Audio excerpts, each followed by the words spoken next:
Stop scrolling, right now. Because what is about to be said in the next few moments was not written for a crowd. It was written for you. You are tired. Not the kind of tired that sleep fixes. Not the kind of tired that a weekend can heal. You are soul tired. You are the kind of tired that smiles at people while something inside of you is quietly whispering, "How much longer can I do this?" You have been praying the same prayer for so long that you have started to wonder if the ceiling is made of iron. You have been faithful when no one was clapping. You have held on when letting go would have been easier, cheaper, and far more comfortable. And here is the surprising thing, chosen one. The reason your life feels the hardest it has ever felt right now is not because you are failing. It is because you are finishing. I am Archangel Michael, and I have been sent to speak to you directly, in this hour, at this exact moment, because you are standing inside your final test before the breakthrough. Not one of many tests. The final one. The last checkpoint before the door that has been locked for years finally swings open. And I have come to tell you what most people never get told. Many people quit here, right here. Not at the beginning, at the end. They walk away from the mountain 3 steps from the summit because the last 3 steps were steeper than all the ones before.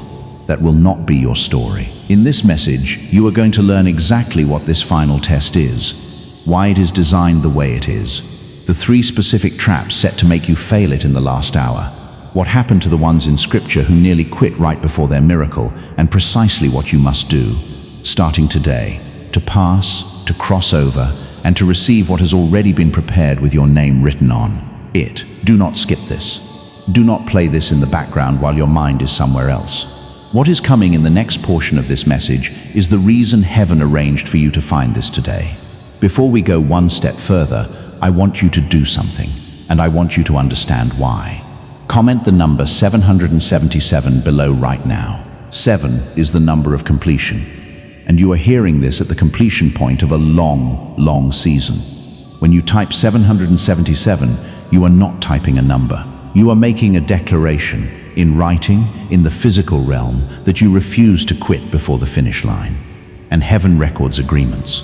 So do it now, before the enemy of your peace distracts you with something urgent that is not important. Type 777 and let it be your signature on the last page of this chapter.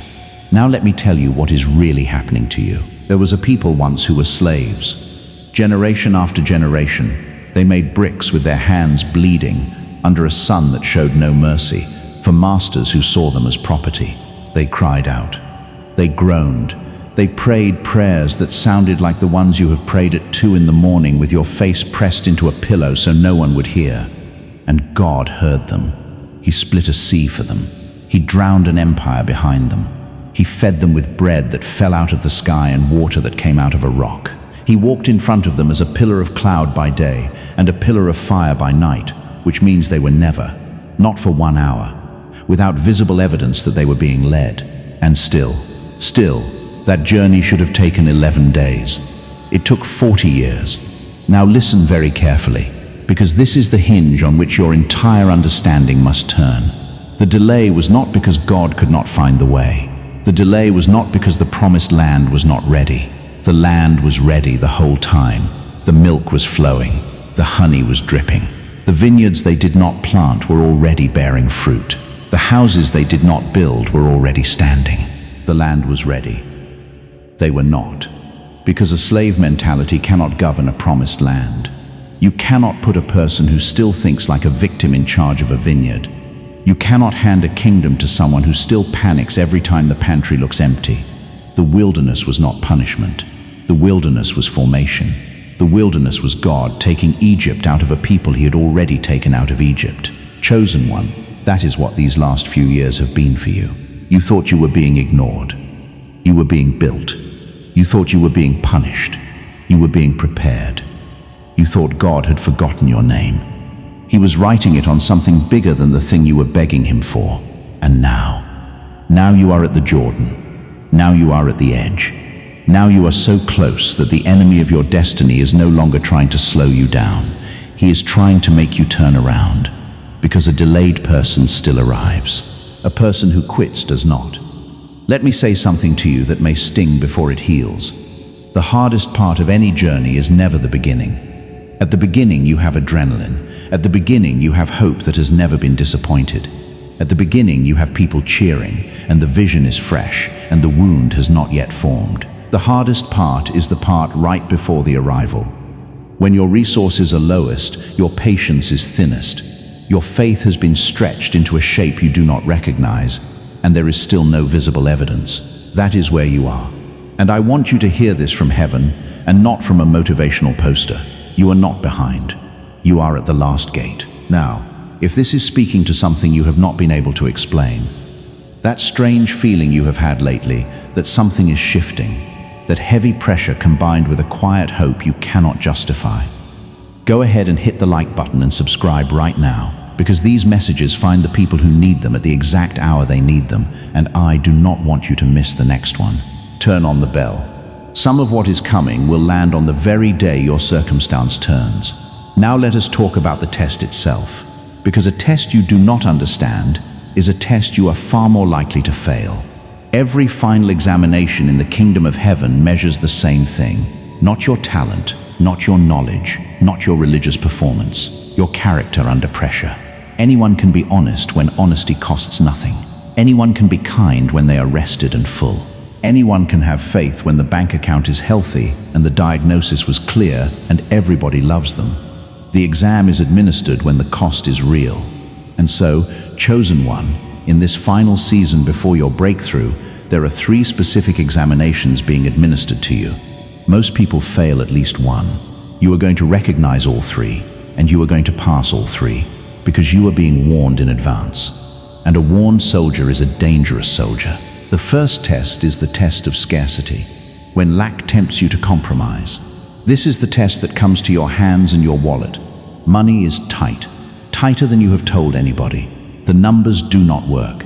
You have done the math 4 times, and it does not matter how you arrange it. There is more month than there is money.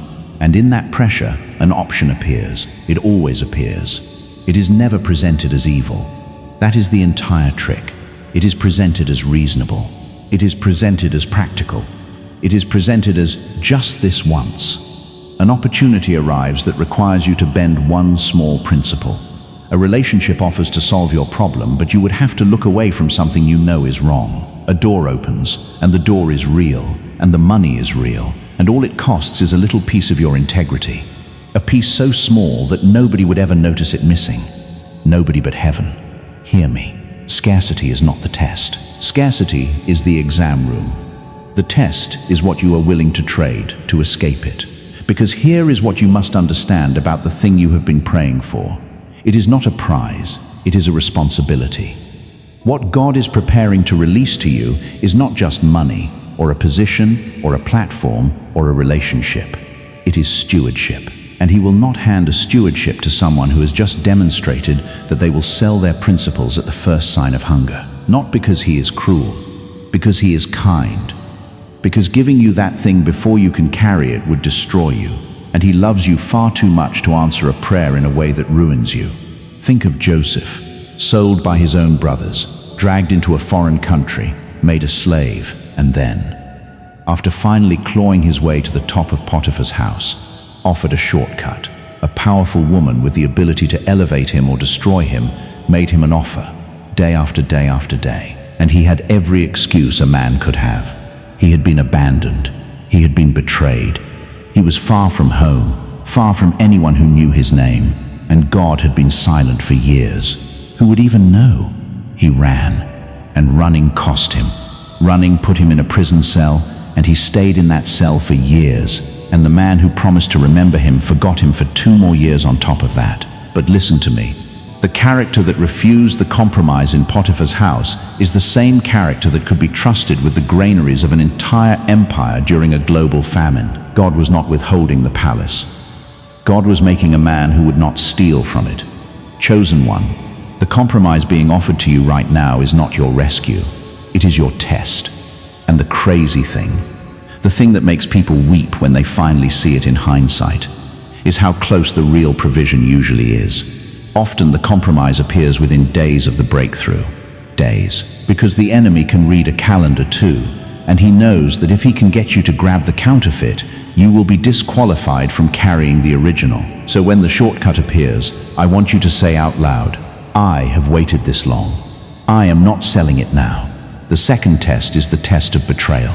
When wounding tempts you to become bitter, this one is heavier than the first, because money can be replaced and people cannot. Someone hurt you, and not a stranger. That is what makes it unbearable. It was someone who ate at your table, someone you defended when others talked, someone whose secrets you kept, someone you helped when helping cost you something. And they turned in a way that was calculated, and worse than the betrayal itself is the fact that they seem fine. They moved on, they are laughing, they are blessed, apparently, and you are the one still carrying the wound.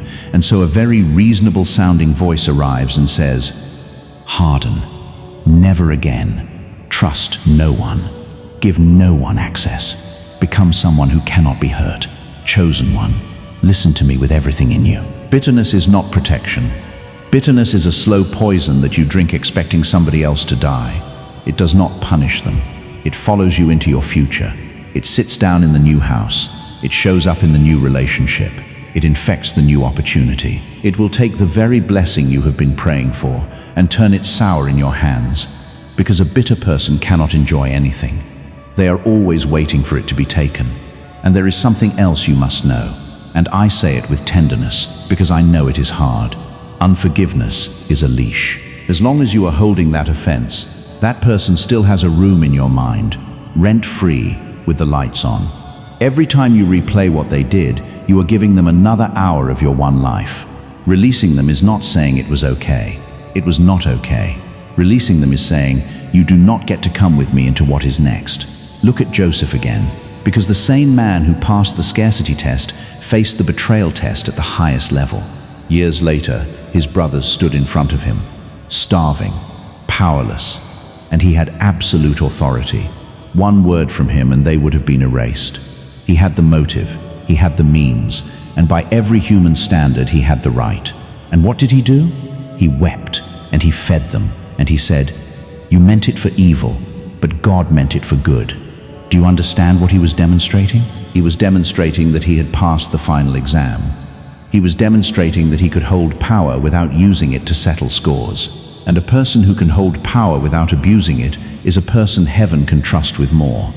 That is the test in front of you. Not, did they hurt you? They did. The test is, will you become like them, or will you become like the thing you prayed for? And I want to tell you something that will encourage you, because you have wondered about this. You have wondered whether letting it go means they get away with it. Chosen one, nobody gets away with anything. Justice is not your job. Vindication is not your assignment. Yours is to keep your heart clean and keep walking.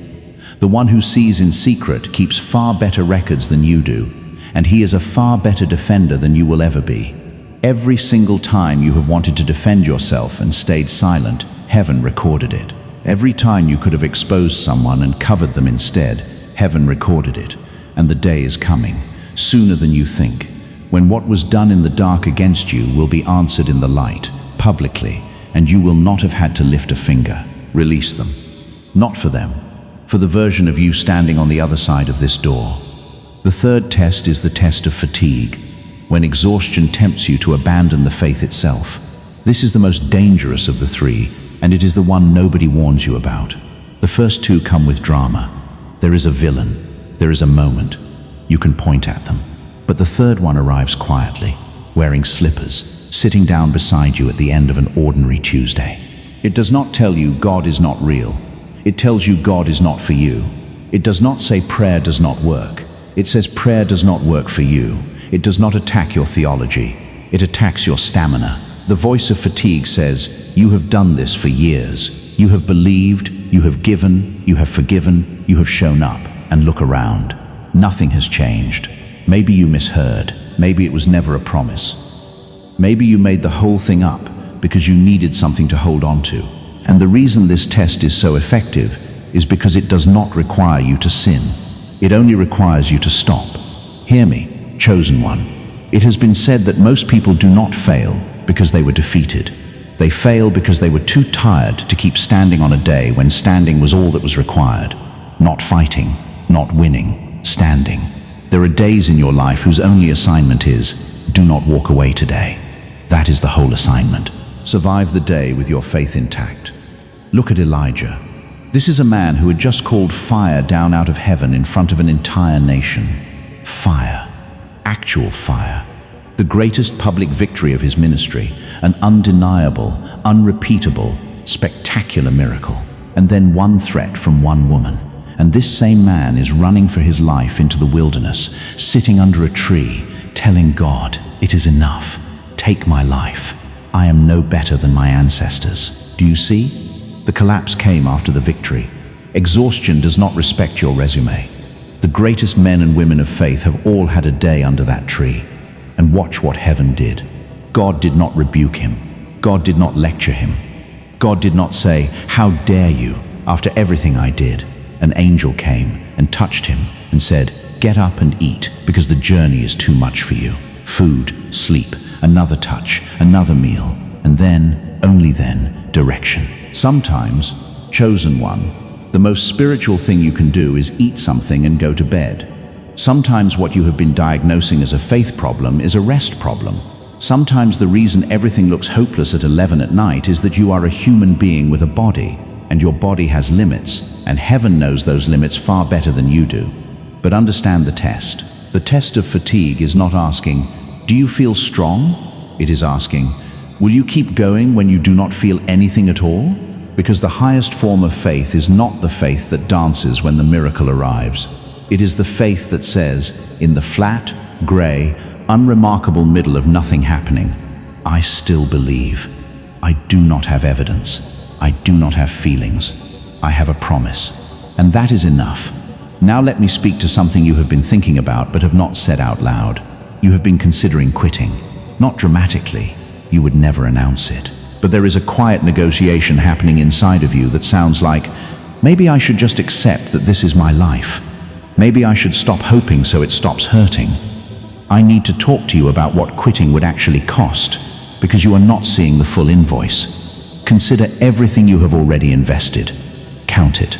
The years, the tears nobody saw, the offerings you gave when you could not afford to give, the nights you prayed instead of sleeping, the times you chose the right thing when the wrong thing was easier and cheaper and would have worked, the relationships you walked away from because they were pulling you off course, the version of yourself you buried so that a better one could grow, the apologies you made that you did not owe, the doors you did not walk through because you knew, somehow, they were not yours.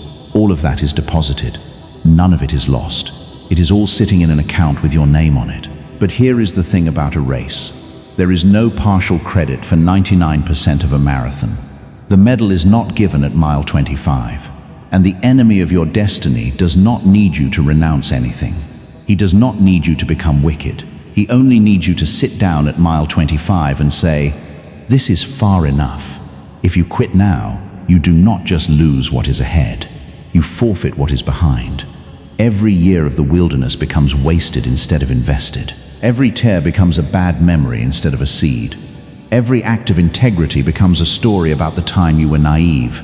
But if you hold on just a little longer, every single one of those years converts. All of it becomes testimony. All of it becomes authority. All of it becomes the reason people will listen to you when you speak, because you will not be quoting theory. You will be reporting from the field. The Israelites at the edge of the Red Sea are the picture of this moment. Look at their position. Water in front of them, deep, uncrossable, endless, mountains on both sides. And behind them, the dust cloud of 600 chariots driven by the most advanced army on earth, closing fast. There was no strategy. There was no clever solution. There was no plan B. They were, by every measurable metric, finished. And what did they say? They said what you have been saying. They said, "Were there not enough graves in Egypt? Is this why you brought us out here? To die?" They were so terrified that slavery started to look good again. That is the psychology of the final test, chosen one. It makes the old bondage look like safety. And Moses said 7 words that I want you to write down. Stand still and see the salvation of the Lord. Then God said something remarkable to Moses. He said, "Why are you crying out to me? Tell the people to move forward."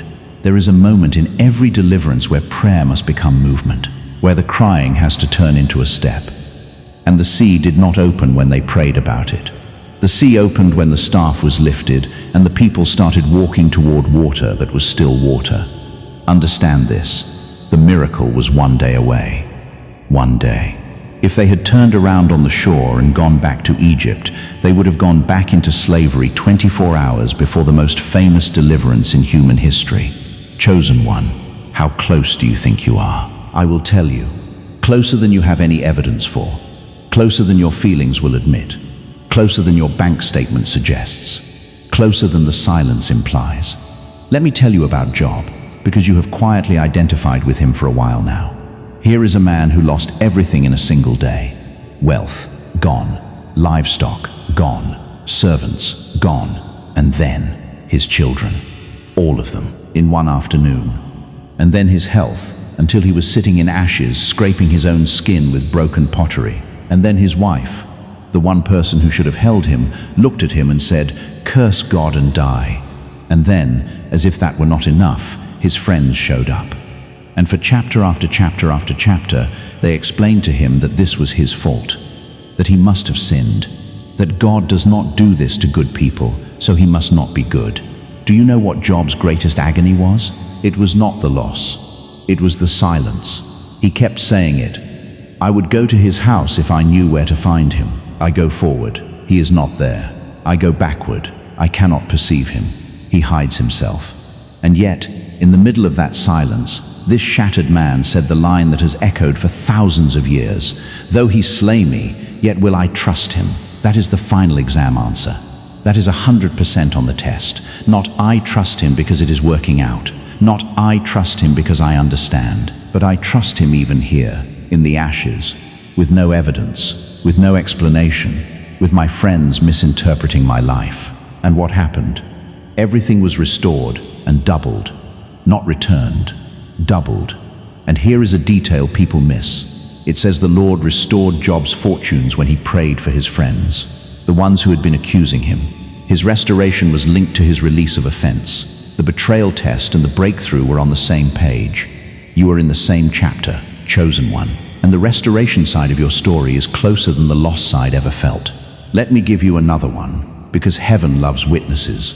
There was a widow in a town called Zarephath during a famine so severe that the ground had turned to dust. She had a handful of flour in a jar and a little oil in a jug. That is all.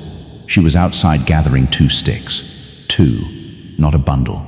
2, because she only needed enough fire to cook one last meal for herself and her son. And then, in her own words, they would eat it and die. That is rock bottom. That is planning your last meal. And in that exact moment, a prophet walked up and asked her for it, for the last of it. First, now understand how offensive that request is in the natural. But she did it. She gave from the bottom of the barrel, and the jar of flour was not used up, and the jug of oil did not run dry until the rains returned. The miracle was hiding inside the last handful, not the first, the last, chosen one. That is where you are. You are down to the last handful of strength, the last handful of faith, the last handful of patience. And that is not a sign that the story is over. That is the exact conditions in which heaven has historically done its best work. Because a miracle that occurs when you still had options is called good fortune. A miracle that occurs when you had nothing left is called God. Let me tell you about a woman named Hannah, because some of you are carrying a longing so specific and so private that you have stopped mentioning it to anyone. Year after year, she went up to the house of God and prayed for one thing. Year after year, she went home without it. And year after year, another woman in her own household mocked her for it, deliberately, systematically, to provoke her, until she wept and could not eat. And on the day that she finally broke, the day she went into the temple and prayed so desperately that her lips moved without sound, and the priest actually accused her of being drunk, that was the day it turned. She said, "I am not drunk. I am a woman of sorrowful spirit, and I have poured out my soul before the Lord." And scripture says something beautiful. She went her way and ate, and her face was no longer sad. Before the answer came, she got her joy back on the strength of the release alone. Then the promise came, and the child she waited so long for became one of the greatest prophets in Israel's history. Some things take long because what is coming is not ordinary. If it were ordinary, it would have already arrived. Do you hear what I am telling you? The length of the delay is often information about the size of the assignment. You have been asking, why is it taking so long for me when it seems easy for everybody else? And the answer that heaven gives is not the answer you want, but it is the truth, because you were not made for the ordinary version, because ordinary things can be given to unformed people. What is being prepared for you requires that you become someone first. Now, I want to speak very practically, because a test you cannot see is a test you cannot pass. And I said I would show you exactly how to walk through this final stretch. The first thing you must do is guard your mouth. In this last season, your words are load-bearing. When Israel stood at the border of the Promised Land the first time, 12 spies went in. 10 came back and said, "We are grasshoppers. We cannot take it." 2 came back and said, "We are well able." And what happened? God said, "As you have spoken in my ears, so I will do to you." Those who said they would die in the wilderness died in the wilderness. Those who said they could take it, took it. 40 years later, Caleb, at 85 years old, was still saying, "Give me this mountain," and he got it. Your mouth is a steering wheel. In this final stretch, stop rehearsing the problem. Stop narrating your defeat to everyone who asks how you are. Stop describing your future in the language of your disappointment. There is a difference between honesty and agreement. You can say, "This is hard," without saying, "This is over." The second thing you must do is protect your circle. Not everyone can walk with you through the last mile. When Jesus went to raise Jairus' daughter, the house was full of people wailing and mourning, and he put them out, all of them. He would not perform the miracle in a room full of unbelief. He took only the parents and 3 disciples, and then he spoke life. Some of you are trying to birth a breakthrough in a room full of mourners. Some of you keep bringing your dream to people who have never done anything but tell you the odds. Some of you are being counseled by people who have never crossed the water you are trying to cross. Put them out, not cruelly, not with a speech. Just stop giving your most fragile hope to the people who have proven they will handle it roughly. The third thing you must do is finish your integrity, even where no one is watching. This is the part that separates people in the final exam. Anybody can perform when there is an audience, but heaven is watching how you behave in the room with no cameras, how you treat the person who can do nothing for you, whether you keep the promise that nobody would notice you broke, whether you tell the truth in the moment when a lie would be easier and completely unverifiable. Every one of those private choices is a brick in the foundation of what you are about to receive, and a foundation is invisible by design. Nobody applauds a foundation, but you cannot build a tower on top of nothing. The fourth thing you must do is keep giving even in the drought. I know what that sounds like when you are counting change, but I am not only speaking of money. I am speaking of the principle that a closed hand cannot receive. Give your time, give your encouragement, give the phone call, give the forgiveness, give the benefit of the doubt, give the help you wish somebody had given you. In a famine, most people contract. The chosen ones plant. The fifth thing you must do is rest without guilt. You have been treating rest like a failure. It is not. Even the Creator rested, not from exhaustion, but as a declaration that the work was finished and good. When you rest, you are announcing to your own soul that you are not the one holding the universe together. Elijah's turnaround started with a nap and a meal. Yours may too. And the sixth thing, the most important thing, is to keep showing up in the presence of the one who called you, even when the presence feels like an empty room. There will be days in this last stretch where prayer feels like talking into a phone with no signal. Pray anyway, read anyway, worship anyway, because worship in the silence is worth 1,000 times worship in the celebration. Anybody can sing after the answer, singing before the answer. That is what shakes prisons, which brings me to Paul and Silas. 2 men, beaten with rods until their backs were open, thrown into the innermost cell of a prison, feet locked in stocks. They had been doing the right thing. They had been serving. This was not the consequence of foolishness. This was the cost of obedience. And there is a particular kind of despair that comes when you suffer for doing right, because at least when you suffer for doing wrong, the world makes sense. And at midnight, the darkest hour, the hour when everything feels final, they sang. They did not sing because they felt like it. Nobody sings with an open back because they feel like it. They sang because they had decided that their circumstances did not get to write their theology. And Scripture says the other prisoners were listening. Chosen one, hear that. Somebody in a nearby cell is listening to how you handle this.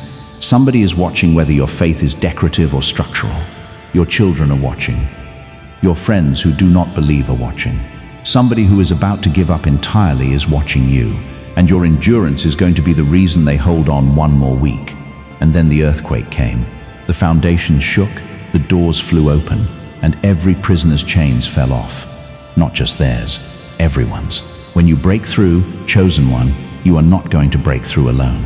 Your deliverance has a radius. That is part of why this is taking so long. Because heaven is not just answering a prayer, heaven is setting up a chain reaction, and chain reactions require precision timing. Now let me address something that has been sitting in your chest. You have been comparing your timeline to other people's. You have watched people with half your character get twice your results. You have watched people who cut corners get promoted. You have watched people who abandoned everything you have stayed faithful to appear happy, loud, and thriving. And a bitter little question has formed. What is the point of doing it the right way? Let me answer it plainly. What is built fast without a foundation must be maintained by the same energy that built it. And that is exhausting, and it is fragile, and it collapses at the first genuine storm. You have watched some of those collapses already. You have seen the ones who were flying 5 years ago, and you no longer hear their names. What is being built in you is being built to last 3 generations. You are not being delayed. You are being reinforced. And on the day the storm comes for everyone, and it comes for everyone, you will still be standing, and people will ask you how, and you will be able to tell them about the wilderness that they thought was your punishment, and you now know was your training. There is another thing I must tell you, because it will happen soon, and I do not want it to shake you. Right before the breakthrough, there is often a moment when it gets worse, not better, worse. Look at Moses. He went to Pharaoh with a word from God. Let my people go. And what happened immediately? Pharaoh doubled the workload. He removed the straw and demanded the same number of bricks. The people who had been so glad to see Moses turned on him and said, "You have made us a stench. You have made it worse." And Moses went to God and said, essentially, "Why did you send me? Since I came, nothing has gotten better." That is the pattern. When the deliverer shows up, the oppressor panics.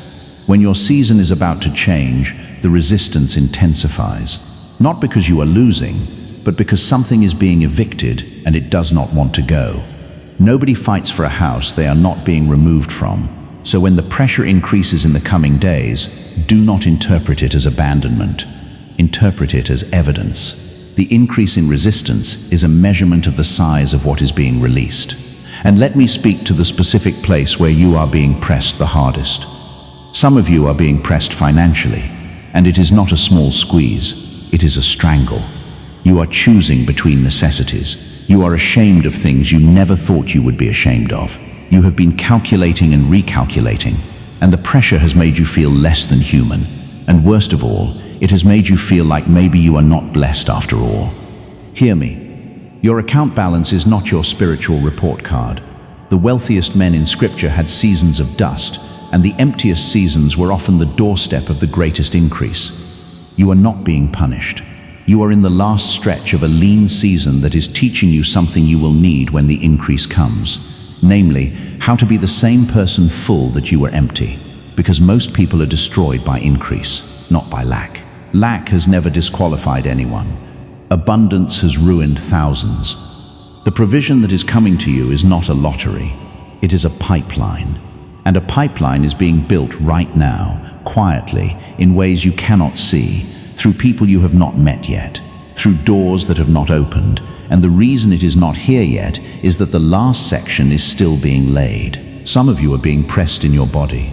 There is a diagnosis, or there is a pain, or there is a fatigue that no one has explained to you. And every morning you wake up and remember, and the remembering is its own grief. I will not give you a shallow word, but I will tell you this. You are not defined by the report, and you are not alone in the room.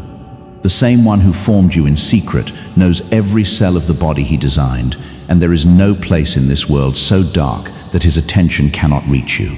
Keep standing. keep speaking life, keep receiving good care, and keep your heart soft, because a soft heart heals faster than a hard one in every dimension. Some of you are being pressed in your household. There is tension at your table. There is a child who has walked away. There is a marriage that has become a negotiation. There is a house that is quiet in the wrong way. And you have prayed and prayed, and the situation looks the same, and you have started to believe that you failed. Chosen one, hear this. Your prayers over that person are not lost. Not one of them.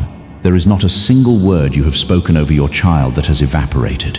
Those words are working in a realm you cannot audit. The prodigal came home. But he did not come home in chapter 1. He came home after the money was gone and the friends were gone and he was in the pig pen. Sometimes the answer to your prayer looks, from a distance, like the situation getting worse, when what is actually happening is that every false support is being removed, so the only direction left is home.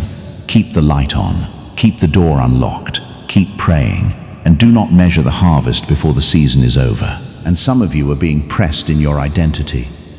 You do not even know who you are anymore. You used to be confident. You used to have energy. You used to be the one people came to. And this long season has stripped so much away that you barely recognize the person in the mirror, and you are quietly grieving the version of yourself you used to be. I want to tell you something about that. The stripping is not destruction. It is excavation. What has been removed from you in this wilderness was never you. It was costume. It was a persona built to survive rooms you were never meant to live in.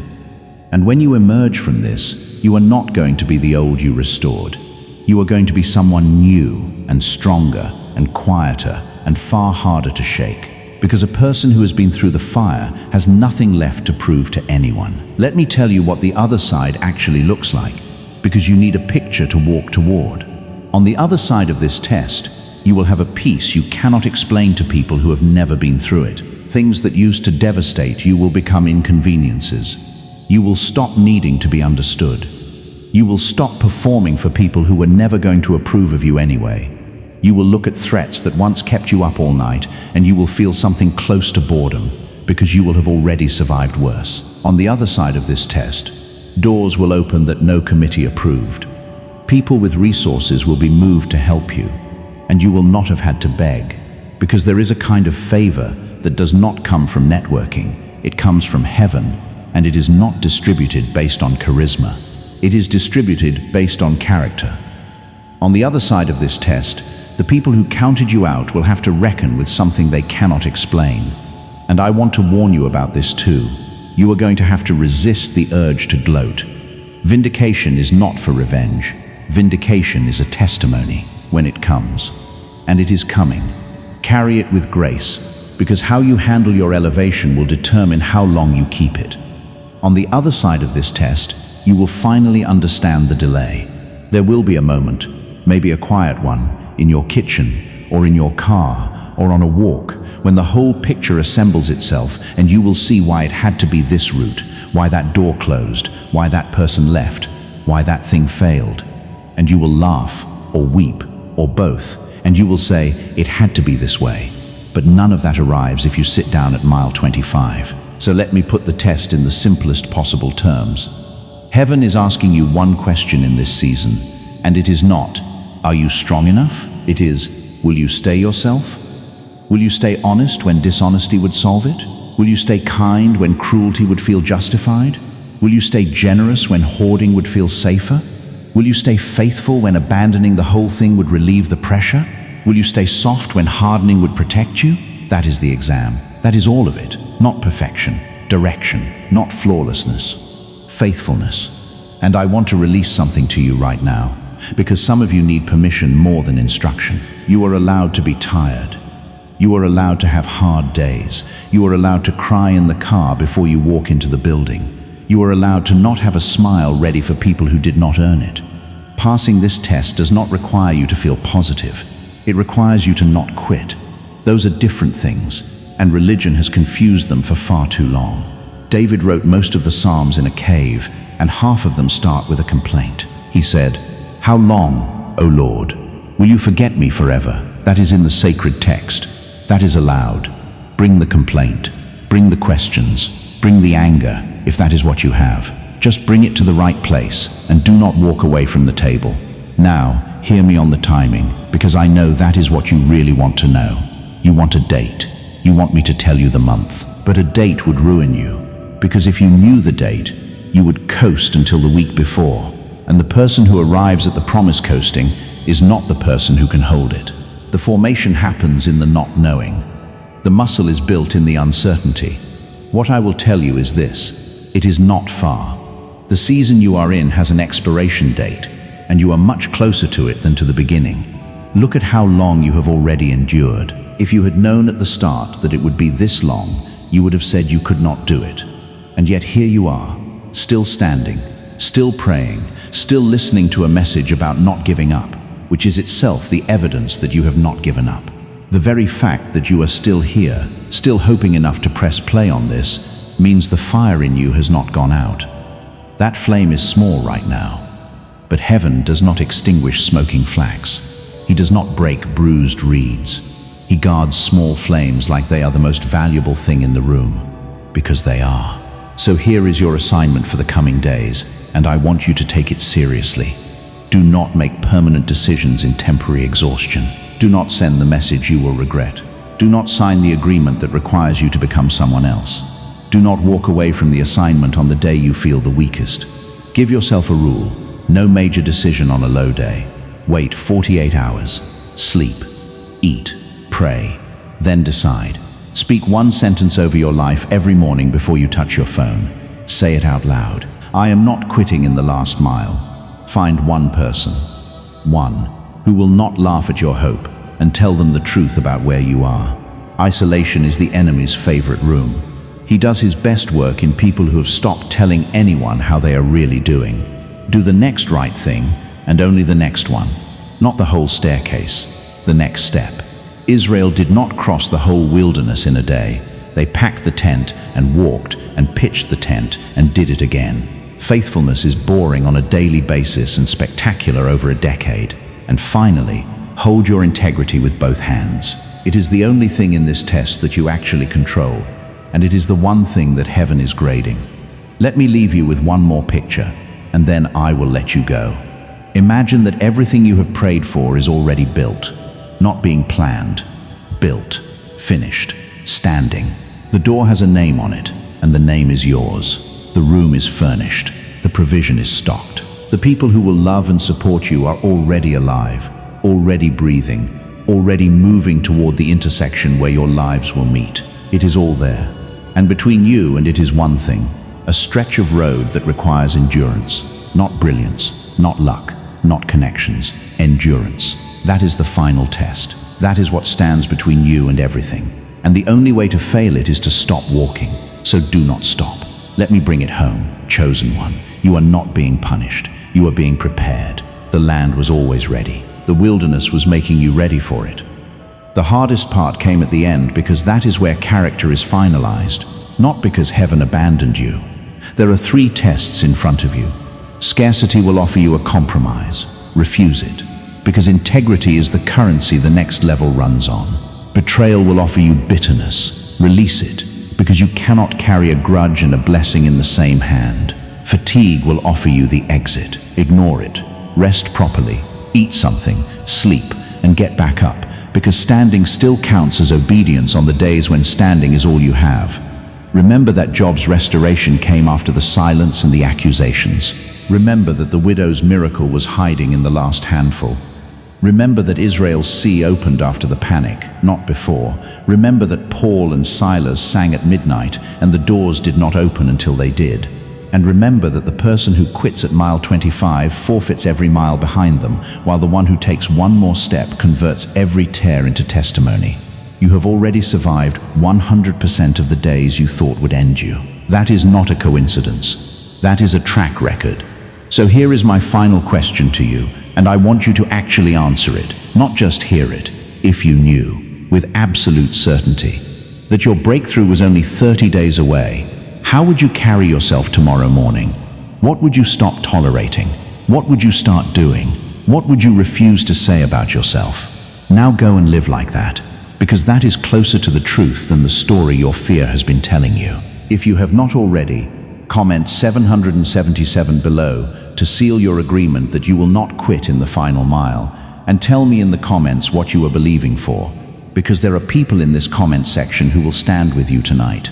If this message met you where you are, hit the like button, subscribe, and turn on the bell so the next word reaches you at the exact hour you need it. And if these messages have carried you through hard nights and you would like to help keep them going, you can support the channel with a tip using the link in the pinned comment.